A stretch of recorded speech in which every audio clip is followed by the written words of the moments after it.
I want to be the very best, like no one ever was. Why are you looking at me weird? This is just the face that I give you anytime you try to sing. Dang. Oh, savage like that. Okay. I'm sorry.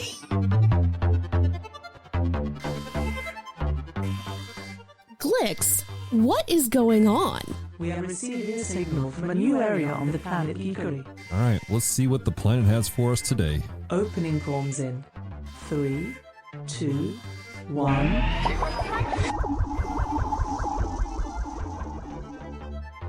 Hello, devoted geeks. Welcome to Com Talk, podcast extension of Geek Devotions, the show from devoted geeks who are devoted to let know that you're loved. This is episode 181. I am Dallas, and with me is Celeste, who's apparently in trouble. You're not in trouble. I'm sorry. Will do my best to remain from singing. I'm sorry. Today, ladies and gentlemen, we're going to be talking about Pokemon, the trading card game. Isn't that fascinating? Are you done, Marvin? Head the size of a planet that make me go down the cargo hole.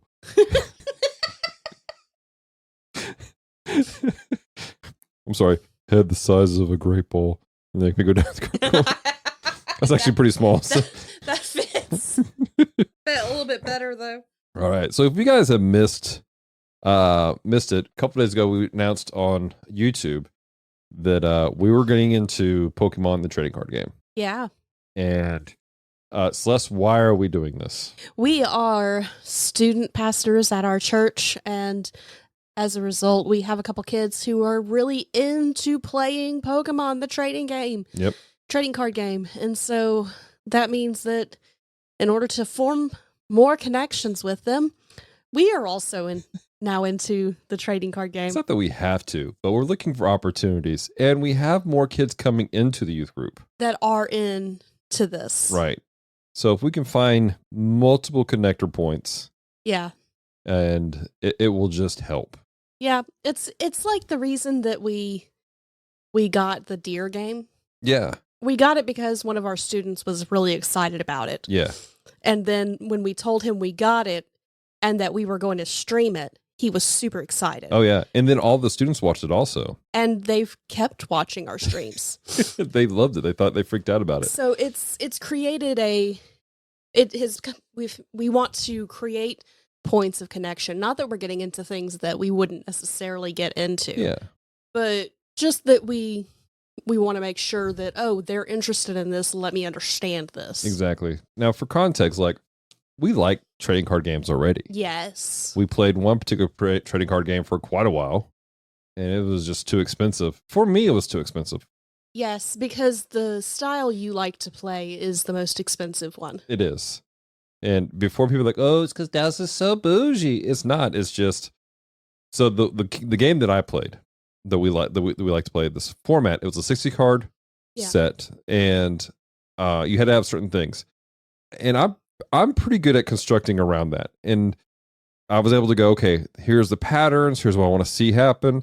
And I was able to make stuff happen, even with trash cards. Right. This is not me blowing my own horn, but our friend Brian, who has been playing that game since forever, he even commented about how really good I am at it. But because the game operates in certain segments, the format I had, you can only play up to a certain amount. Like it's like they keep releasing new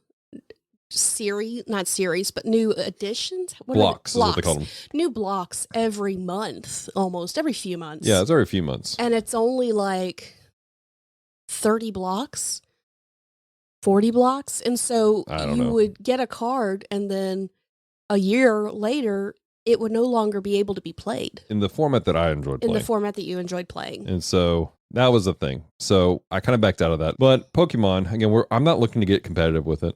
No. We're just playing casually with our students. We don't have time to do anything other than that. Exactly. So went down and we bought what was called V-Battle decks, is what we called.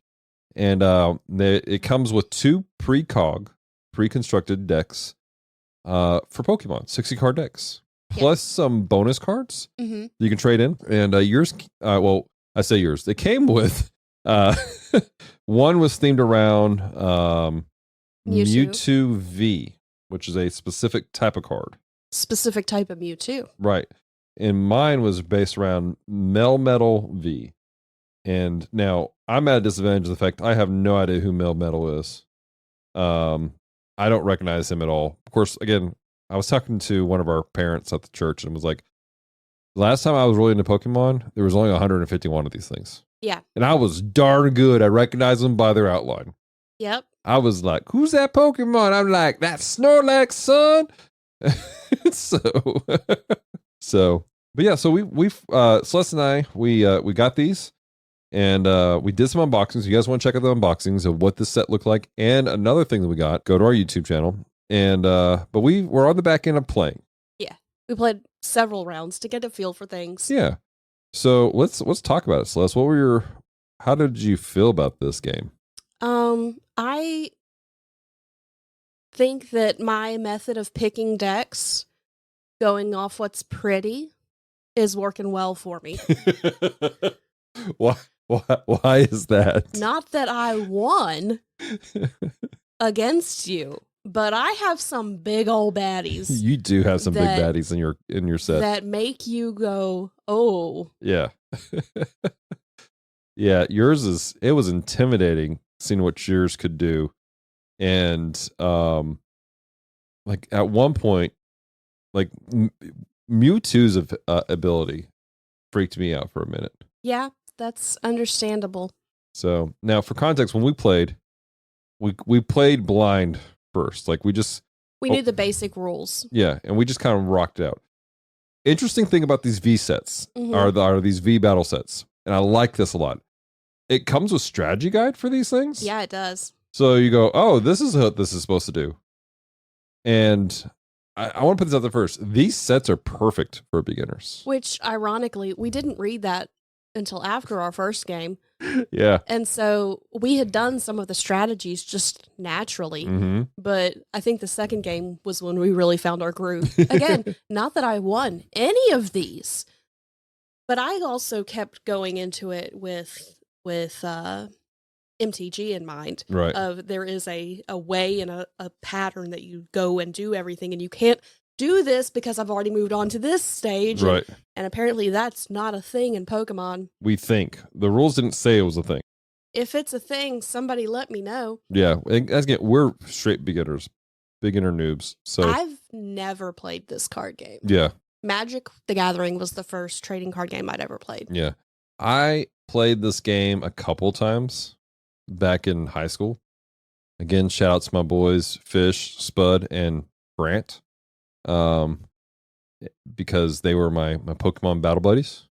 Poor Grant. Only one without a food name. Only one without a food name. So, but I don't recall how to play this game at all. I just don't. So, with that in mind, what was it like opening it up and playing like as a brand new noob, looking at what we had in front of us? What was that like for you? I liked that our decks came with the paper playmats because that had some directions. It gave you some indication as to how to set up not set up your board, but set up your board. Yeah. How to handle things. Because I've played the video games, I kind of understood certain aspects. Mm-hmm. Like it is called a board, isn't it? Mm-hmm. You have an area where you can set up to 5 Pokemon other than your active Pokemon. And I was like, oh, it's like the ones that are in the Pokeballs in the games. Right. But it's not a difficult game. The biggest issue for me was getting past the habits from years of MTG. Yeah. I was turning the cards every time I attacked. And then I would go, oh, well, that doesn't untap until I get to the next round. Right. Not that I didn't like, though, that there's no nope cards. Yeah. Now, for context, in MTG, there are cards that you can play that basically negate the player who's attacking. Yeah, they're in response to what's happening. So you can play a card out of your turn that will go, no, you can't do that. Right.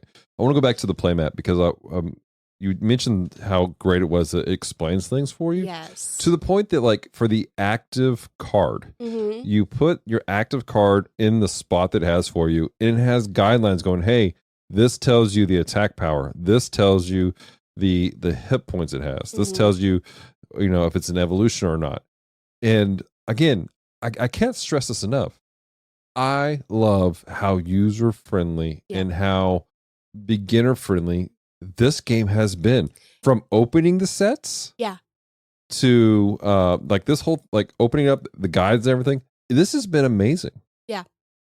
It's been great. And I will say this. I think that as long as a child can read, they can play this game. Totally. So this would be a fantastic thing for parents to do with their kids. So if you are a TCG player, then and you have kids, you want to get into TCGs, then get them Pokemon. Get them into Pokemon. Yeah. This is again, we like card games to begin with. We do. Now there's a specific card game we play that with our family, and then there's That's a whole headache. But then there's a game that we play with the students called we call it Slap. Egyptian Rat Screw is the appropriate is the real name for it. But you were about to say the appropriate name, and it's not appropriate, which is why we tell them it's called Slap. I don't know why, but anyway, I don't know why it's called Egyptian Rat Screw, but it is. I don't know, but when you look it up online, that surely is. That surely is, and so we enjoy playing card games, and so having card games, I think that you can play with younger people as a family. I love that aspect. Well, and it gives you the ability to talk to people, if that makes sense. Like, I'm a real awkward person. I do not deal with people I don't know well. Like, I'm not the person who's going to be first in somebody's face going, hey, how you doing? What's up? That's not me. Right. But this gives you the ability to go, hey, you play this. You want to play around? Yeah.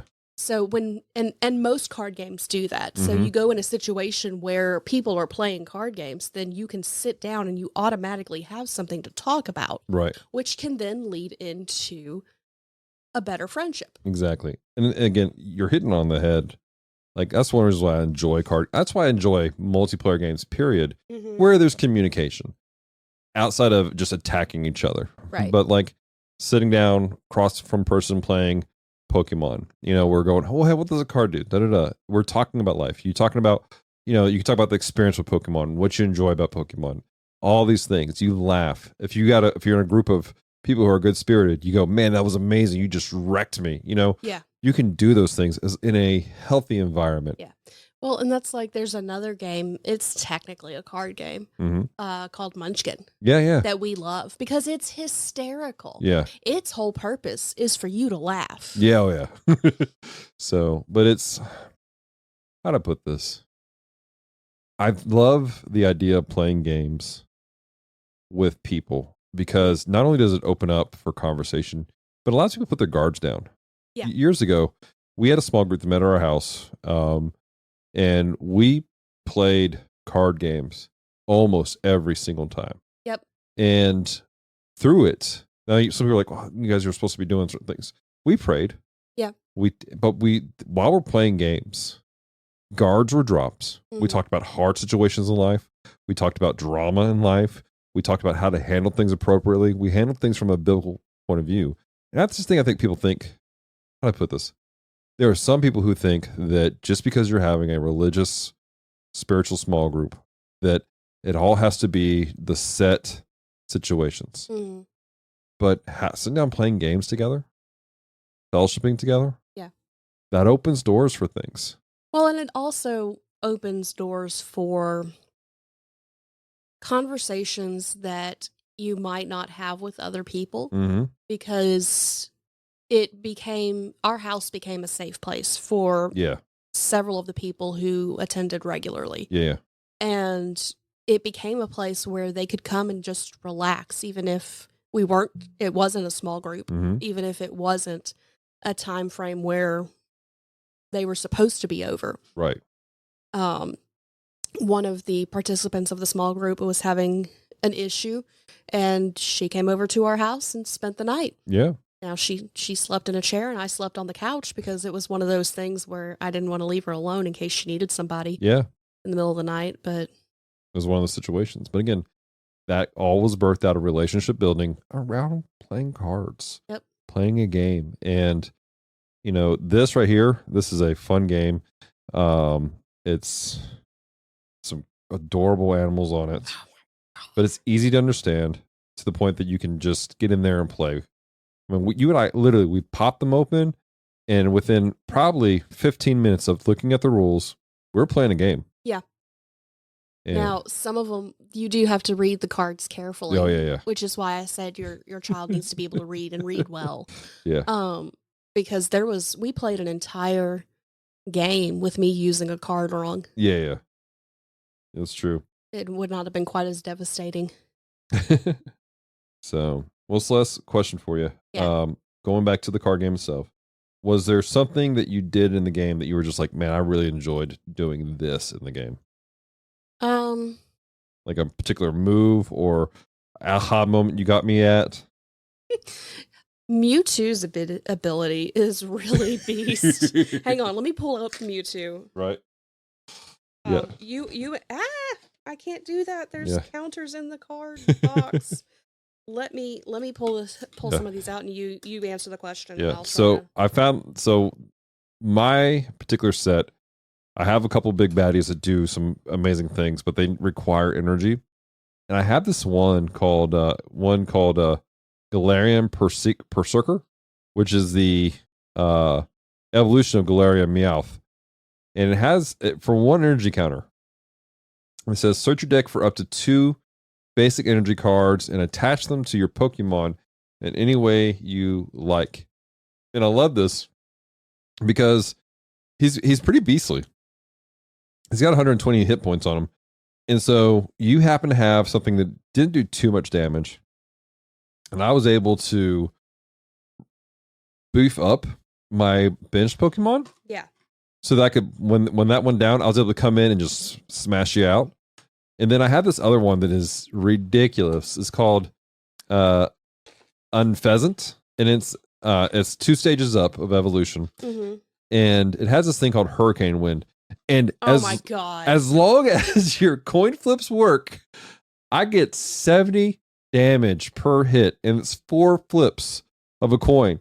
And so it could be great, or there was one time that I was going after Celeste, and I really needed it to work, and I did 0 points of damage. It's like, no!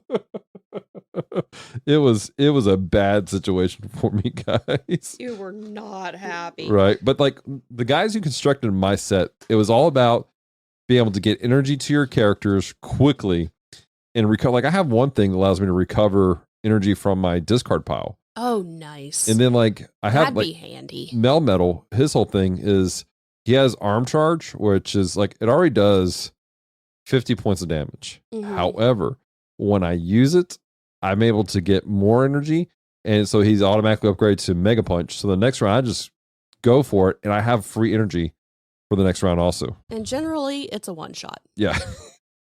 Okay, so Mewtwo V. It's called Transfer Break.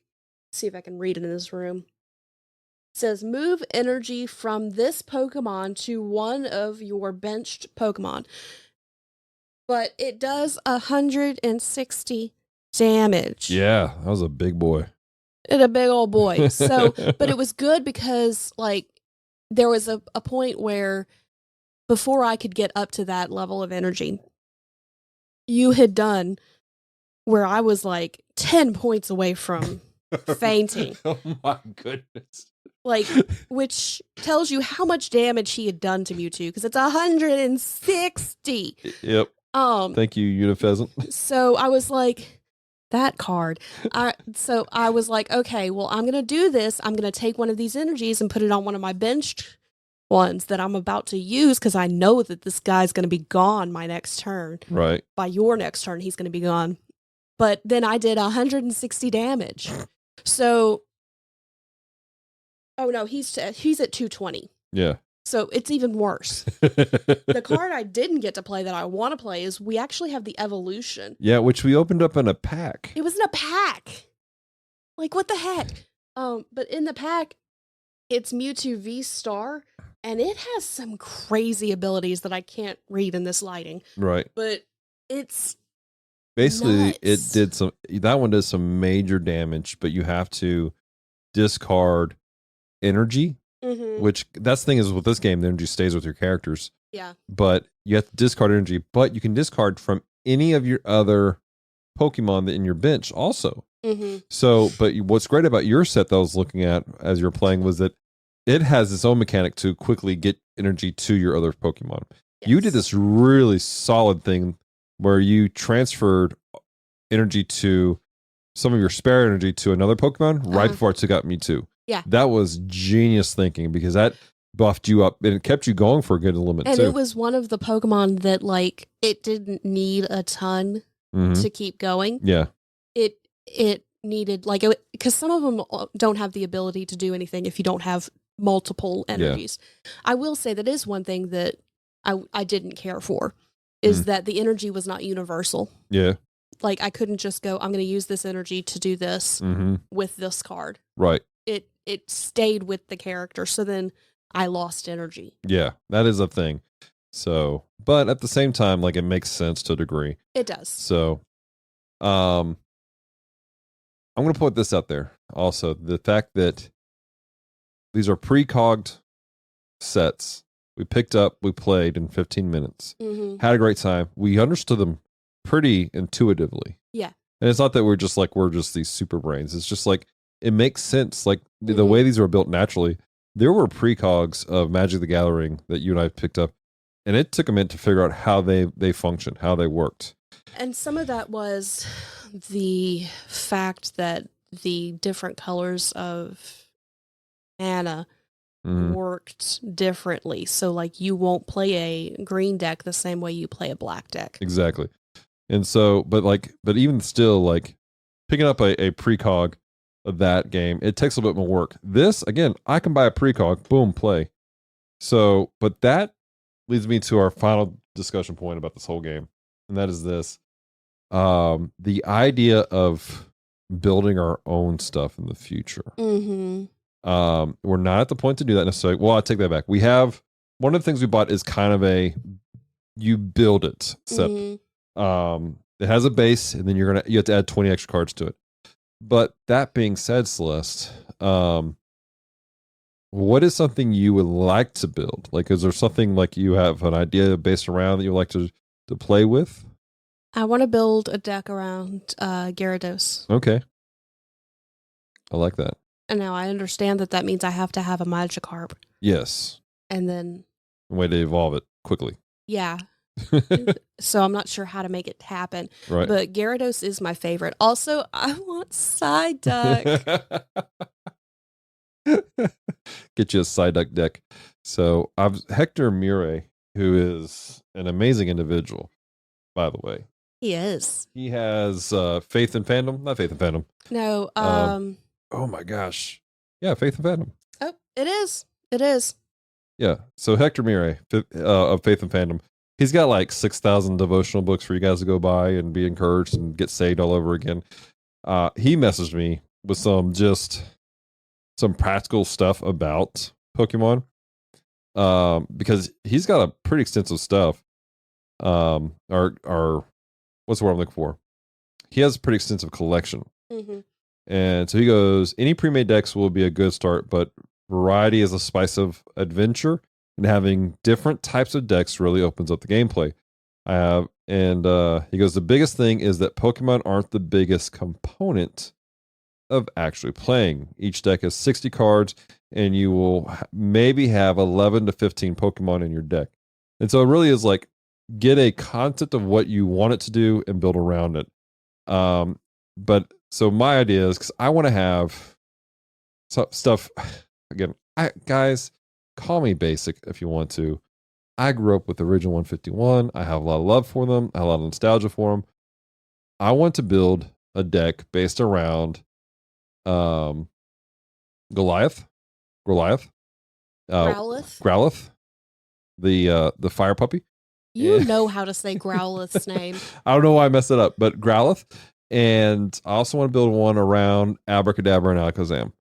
Again, I just have so much nostalgia for those Pokemon because they were my mains when I played Red and Blue. Nice. Back in the day. Well, and I can see how that would be good because Abracadabra and Alakazam are all psychic Pokemon. Mm-hmm. So you just need to do a psychic deck. Yeah. For that one. So, but I'm going to, again, we're not there yet, guys. We're learning. I'm not going to go deep dive into this thing. However, I did notice, just did a cursory look at a lot of the pricing of these Pokemon cards. A lot of them are stupid cheap. Mm-hmm. We're like 2-3 cents. Mm-hmm. So it won't be hard if, again, we're not looking to be competitive. I'm not going to have a set that's going to be, I'm not always going to be keeping up with stuff. But I can find some stuff that I would enjoy, and then we can play with the kids and have some fun. Yeah. So you want to build yours around a Gyarados. Yeah. So my question for the listeners who are Pokemon players, what would you recommend for Celeste? What cards would she need for that? And what would you guys recommend for me? So, Celeste, you got anything you want to add to this conversation? Nope, I think we're good. One last final question. Okay. Did you have fun? Yeah. I always have fun when you and I play games, but I had fun with the game. Yeah. I'm genuinely looking forward to playing with the students. Yeah, I am too. We're going to have to do a card game night Something like at that. our house. Yeah. All right. Well, Celeste, it is Anime April. Yeah. So that's the reason why this is part of the conversation, because Pokemon's an anime. It would have been part of the conversation anyway. This past week, you had an episode based off of Marshall, and which is an amazing anime. So I'm not sure yet what mine will be based off this upcoming week. That'll be on something, but I do know that within the next couple weeks, we will have brand new episodes of The Gundam Watch. Ba, ba, ba, ba. Yay! I'm excited about the return of this. I am too. So Branson is pretty hyped already. Good. So that's what you guys got to look out for. We have guest articles coming from different people. We have one person who does not particularly care for anime, trying anime for the first time, really, and he may be doing an article for us. We have a guest who's going to be on at the end of the month, and he's a really cool guy. Anime Relatable is his channel. And Check him out. So I think that's all the announcements we need to make. I think so. All right, you want to land the plane, babe? Okay. Thank you so much for taking the time to listen to Com Talk today. If you have loved this episode, head on over to Apple Podcasts or to Spotify to rate and leave a review. It is very much appreciated. So until next time, stay devoted. Peace and love.